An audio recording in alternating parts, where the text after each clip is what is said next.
He was incensed. Livid. He was on the warpath.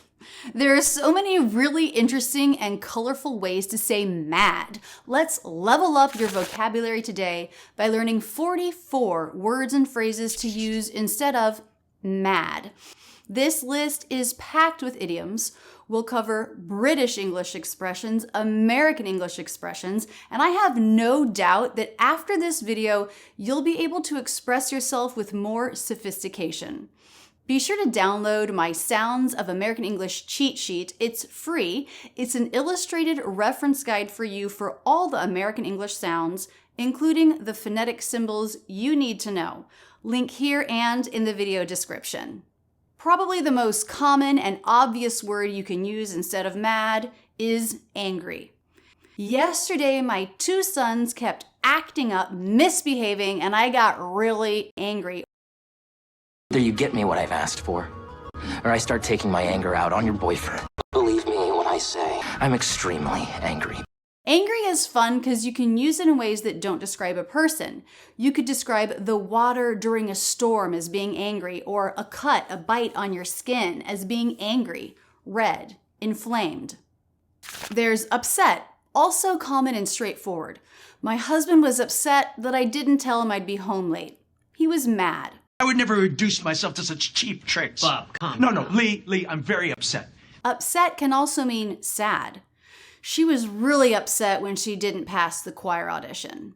Now, here's a level up vocabulary word, apoplectic. How do you say that? Apoplectic.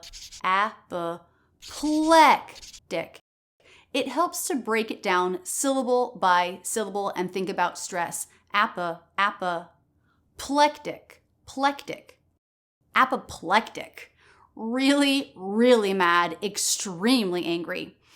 I forgot Thanksgiving was on a Thursday. Give him a break. I like this better. My mother gets apoplectic if we're not there on the actual holiday. Or for any reason at all. This comes from the noun apoplexy, which means a stroke, a blockage of a blood vessel leading to the brain, which can result in paralysis, speech difficulties, and even death. Apoplectic. The teacher was apoplectic when she found out there'd been cheating on the test. I'd like to offer a quick thanks to all my supporters here on YouTube who've joined my YouTube membership. You get special badges to make your comments pop, early release of videos when available, access to members-only posts and videos, and the top tier get a free monthly audio lesson. Thank you. Click join to learn more. Sometimes when people are mad, they lose their temper. Have you heard this phrase before? Lose control in anger. Some people get mad and you just see that they're really mad. You can tell that they're mad, but they're not fully expressing it. And then sometimes, boom, people express it and they lose their temper. They yell, they throw stuff. Now we're gonna do a bunch of idioms that begin with B. First, bent out of shape. It's gonna be pretty common here to drop the T in bent because it comes after an N before a vowel. The T in out is a flap T. The V sound of is probably dropped, so bent out of shape. There's a good chance you'll hear that, bent out of shape. Bent out of shape means literally bent in a shape other than the one that's normal or desired. I couldn't fit the pieces together because one was bent out of shape.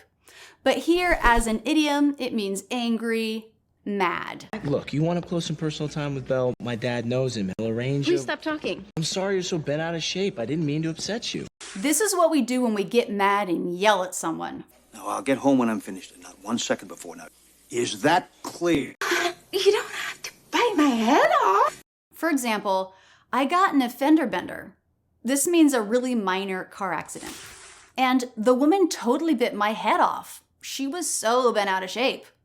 Now with blow, we have several nouns we can use to make phrases that mean really mad. Blow a fuse. A fuse is something that melts and breaks an electrical circuit if the current gets above a safe level. For example, if you're running your microwave, your blender, and your hair dryer all on the same outlet, first, you're an amazing multitasker. And second, you're probably gonna blow a fuse and have to reset your breaker. A person blows a fuse when they lose their temper. I just heard her introduce herself as Fern Driscoll. Okay, don't blow a fuse.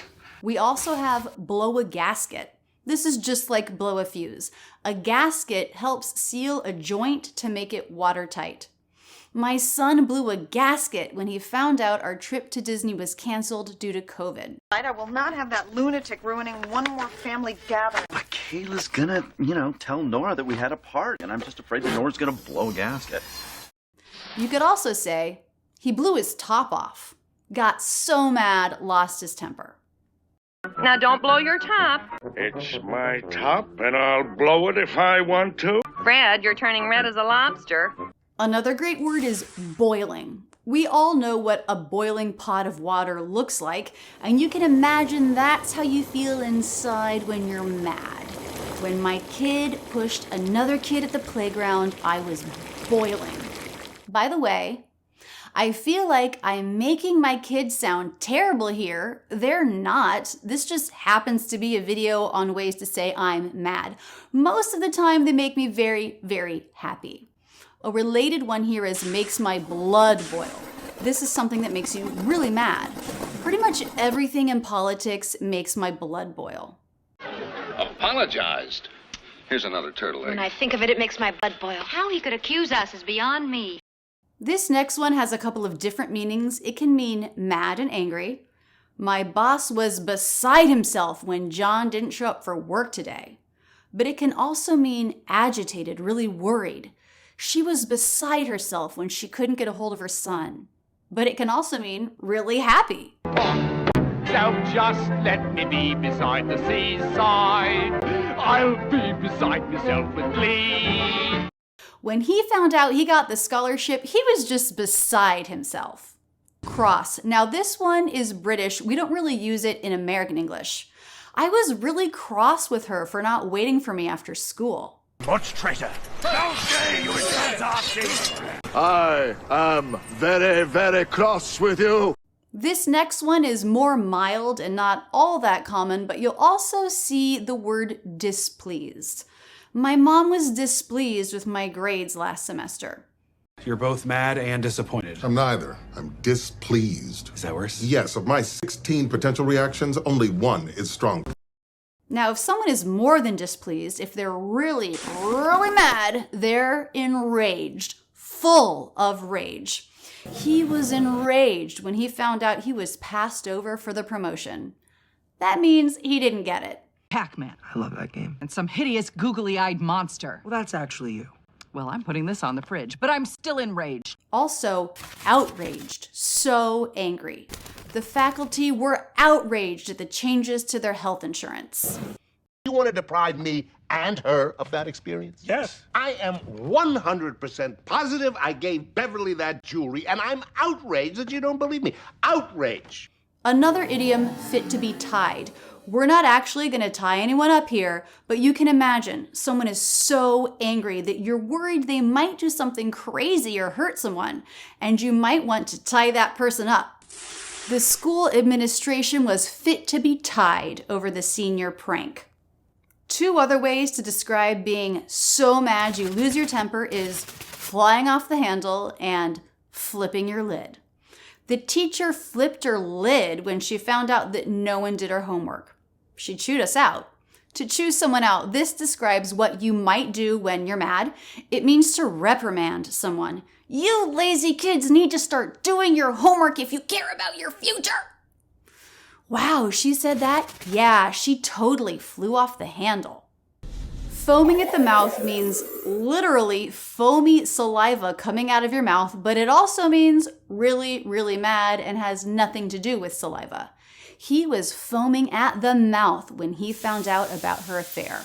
He was fuming.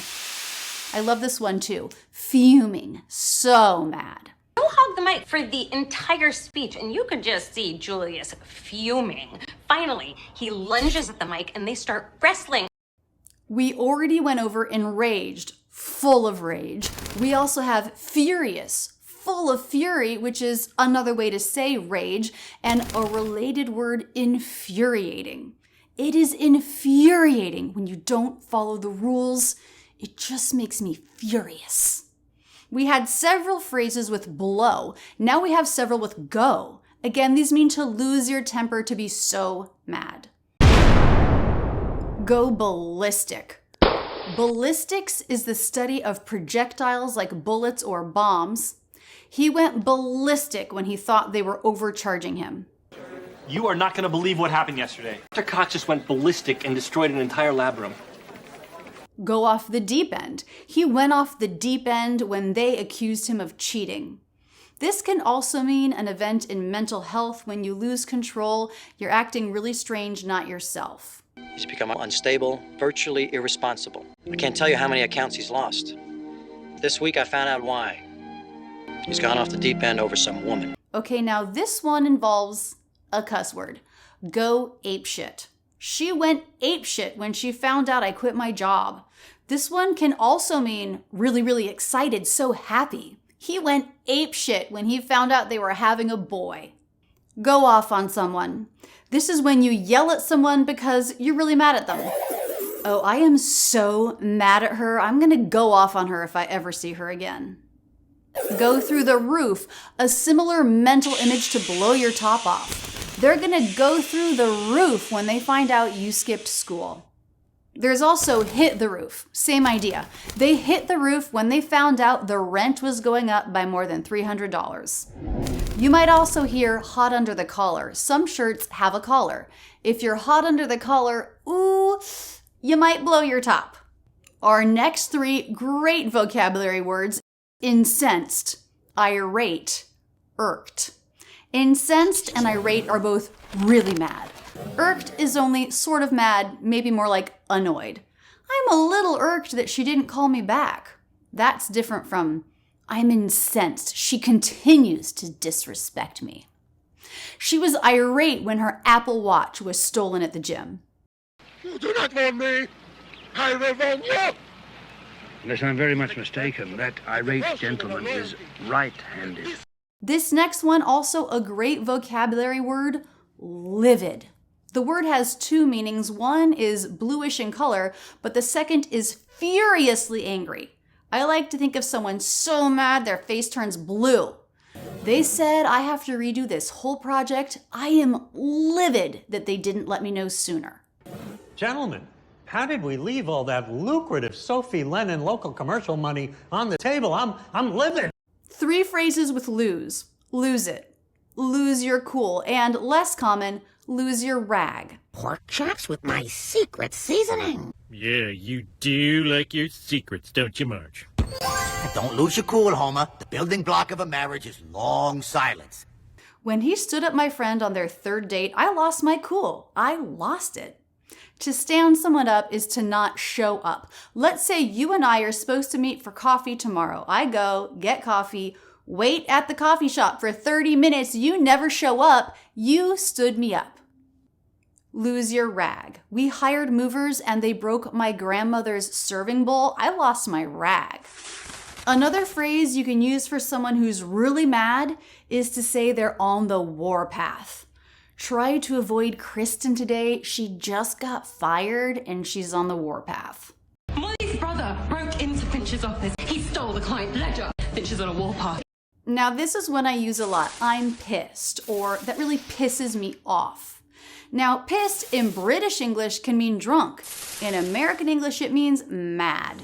I get really pissed when someone gives me advice I didn't ask for. It pisses me off when people try to tell me what to do. Talk. Tell your dad how you feel. I'm pissed off. Tell him. I'm pissed off. An idiom, seeing red. Can't you just picture it? You're so mad, you're seeing red. Was she mad? Oh, totally. She was seeing red. Seething, an excellent vocabulary word. You know how we were talking about someone losing their temper, expressing their anger? This is the opposite. You're so mad, but you don't express it, but everyone can tell. You're just seething. This next one, less intense, but you're still mad. You're sore. She was kind of sore at us because We went out for drinks after work and didn't invite her. I've been talking with some of the other delegates, and the word is that little Bonaparte is real sore about what happened to Toothpick Charlie. Stop or I'll bust out crying. Also, another definition, if you do a really hard workout, afterwards your muscles might be sore. Up in arms. This can mean protesting, but it can also just mean upset about something. Upset and letting people know. The students were up in arms about the new testing rules. I absolutely love teaching you English here on YouTube and Facebook. Keep your learning going now with this video, and don't forget to subscribe with notifications on here on YouTube or to follow my page on Facebook. If you want to go beyond learning and move into training, check out my online courses at rachelsenglishacademy.com, where I take you step by step through everything you need to know to master spoken English and develop your American voice. I'd love to have you as my student. That's it, and thanks so much for using Rachel's English.